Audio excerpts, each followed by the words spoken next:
aniga askari waxaan ahay ciidanka xoogga dalka Soomaaliya ka tirsan ilaa iyo Sheekh Shariif ilaa Xasan Sheekh Maxamuud ayaan askari yahay ilaa farmaajo nasiib darro madaxweynaha Soomaaliya markii uu doorashada ku jiray wuxuu ballan qaaday in muhiimadda u badan oo saarayo ciidanka xoogga dalka Soomaaliya in mushaarkiisa uu joogto ka dhigaa ilaa iyo saacadan annaga 9 bilood ayaan mushaar la'anahay waxa waaye marka waa nasiib darro midaasu annaga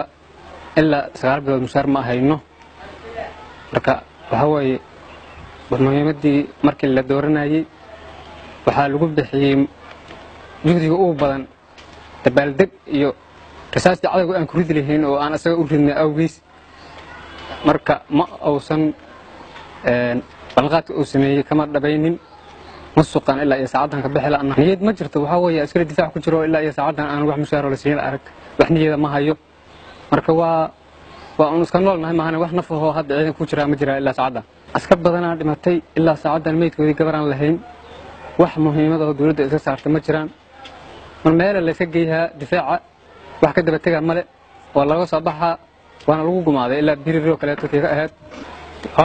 hub badanaa la qaatay tiknika badanaa la qaatay lagama daba tegin ilaa saacadan al-shabaab qaatay wax mushaar maya waxaan ka hadlayaa aniga oo ah askari ka tirsan xoogga dalka Soomaaliyeed dhibaatada Soomaaliya ka jirta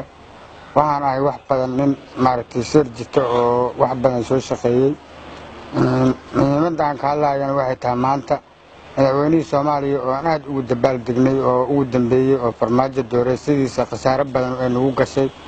oo shacabku isla jaan qaadeen nasiib xumana maaragtay meelaha ay maanta ka maraysana maaragtay iyo sidii shalay loo doorto doorashada ay ahayd wax weyn ay aad wax weyn ay ugu kala maaragtay ugu kala liidato waxa waaye dhinac shacabkii ayaa laga baabi'inayaa waxa waaye sababo burburka aad u weedeen ayaa ka dhacay dhinac ciidamadii amniga sugi lahay mushaarkooda kuma ay helaan oo waxa weeye askari haddii uu wuxuu niyad leeyahay mushaarna helo saanadna uu helo saanadihii la bixinayay oo qaab qabiil iyo maaragtay corruption iyo maaragtay musuqmaasuq loo isticmaalay iyo kana adeerkeeya waxa waaye madaxdii iyo xildhibaanadii aan islahayn waa geefan yihiin oo wuxuu way israacaan aan islahayn oo maaragtay wax aad u khasaaro maaragtay khasaaradiiba ay ka sii dartay dagaaladii ugu dambeeyay oo waxa waaye bariire iyo laga soo baxay dagaaladii ugu dambeeyay shabeellada hoose meesha la yiraahdo beerta Basro baabuurta saadka ee amaanduulka xoogga xataa looga gubay gaadiidka dawladana la qaadanayo shacabkana la leenayo askariina oo soo wax niyad ah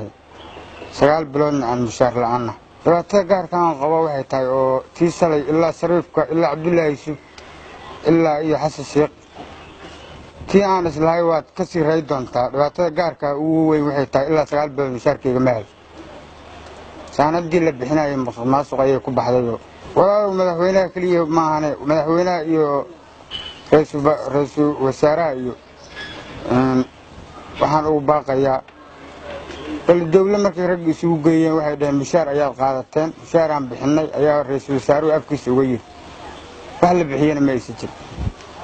waxaan maadaama asaas waxaan ka codsanayaa haddana aan alla ka cabsiga xataa leeyahay ilaahay ugu dhawaada inaysan naaga iyo ilmaha nagu diro oo sadin mushaar qaato mushaar ma qaadano baaba ayay taageen ciidanku dawladiyadooda iyo maaragtay iyo dil la dhex galana waa la dareemi doonaa dhaqaalihi caalamka laga helana waxba kama helan askari xoogga dalka Soomaaliyeed oo bareeyada gaashaandhigga hoos tagtaan ahay ma fahmin walaalkay meel madaxweynihii iska dhiibana waxa weeye maxaad u malaysaan askari meeshii cadawga aan iska celin oo macnaha madaxweynuhu uu noqon kici lahay haddii madaxweynihii iska dhiibo yiraahdo shabaab iskama aan celi karno maxaad leedahay askari iyo sargaal ka hooseeya madaxweynihii ma fahmin wixii hubahay waxay ku baxeen in adeerow wixii raashinayo garaamanay in adeerow ku baxeen oo loo dhiibay ma fahmin mushaaraadkii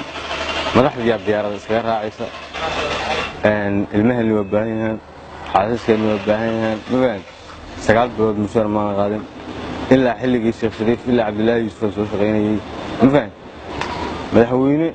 intii dalka uu soo maray madaxweynahan hadda aniga igala xuno ma aan arag ma fahmin mushaaraadkii hadda kan mushaaraad ma nahari walaalow wallaahi aadan u cambaaraynaya wixii saraakiila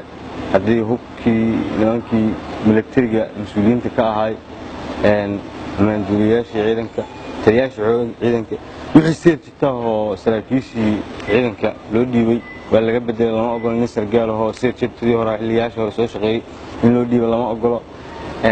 bahashaan waa wada in adeerow oo soo saa bahashaan layskugu dhiiba hubka in adeerow ku baxay